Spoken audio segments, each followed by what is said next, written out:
Well, hey everybody, it is me, El Topo, your favorite movie reviewer. Yes, that's right, I just edged out Roper, whatever the hell his first name is. Even though Roper would make an excellent porn name. Think about it. I'm going to give that a second to sink in. Roper? Ropes? Come on. Anyway, tonight we're going to talk about a movie called Moon. Very hyped little piece of independent filmmaking, starring the very excellent Sam Rockwell, and directed by David Bowie's son. And I don't remember his real name, so let's just call him Ziggy. Because the fact his name, I know his name isn't Ziggy, but it should have been. Like, as soon as David Bowie had a son, he should have named him fucking Ziggy. It would have been awesome. Ziggy played guitar. Anyway.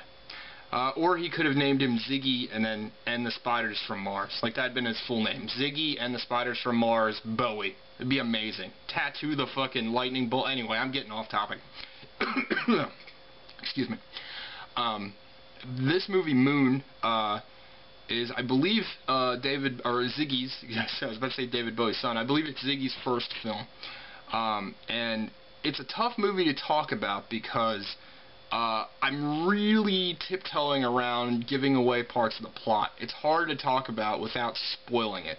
So I'm gonna be vague, so don't be mad at me if I'm not very descriptive about the plot, because I don't know what is common knowledge about this movie and what isn't. I was talking to a friend of mine, actually Gogs, you know, if you watch the rest of my movie reviews. I was talking to him about the movie, and he kind of revealed what I thought was a big twist in the movie, like, to me right away. He'd never seen it, but he's like, oh yeah, that happens, and I was like, how did you know that? And, man, I'm having a lot of problems today. Anyway, sorry. He's like, no, I just, you know, I read that somewhere, and blah, blah, blah, blah. Personally, to me, I don't know if the movie would have had the same impact if I knew what I considered to be a twist.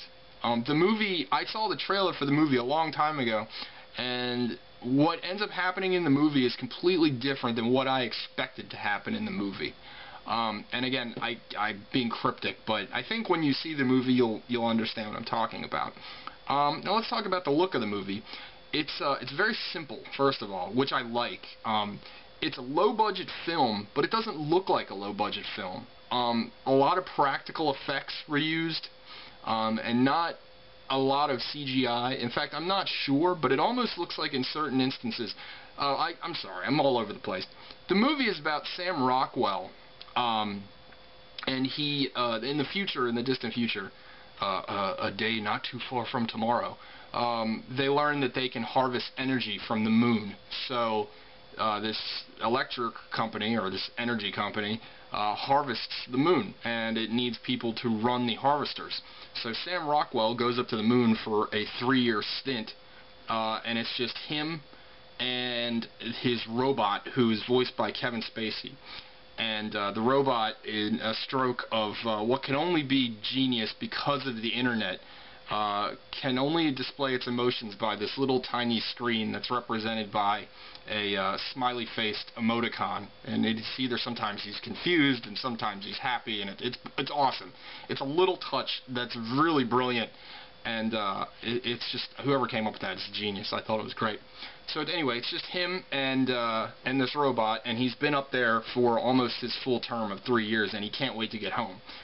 He remembers his wife and his life at home, and you know, the time and space has taken its toll on him, and he's just anxious to get back. Now, he starts to kind of see things around the station, like he thinks he might not be alone, and the whole thing gets a little crazier from there. But again, that's when the meat of the story comes in that I can't spoil. And again, I'm going to go back to the look of the film.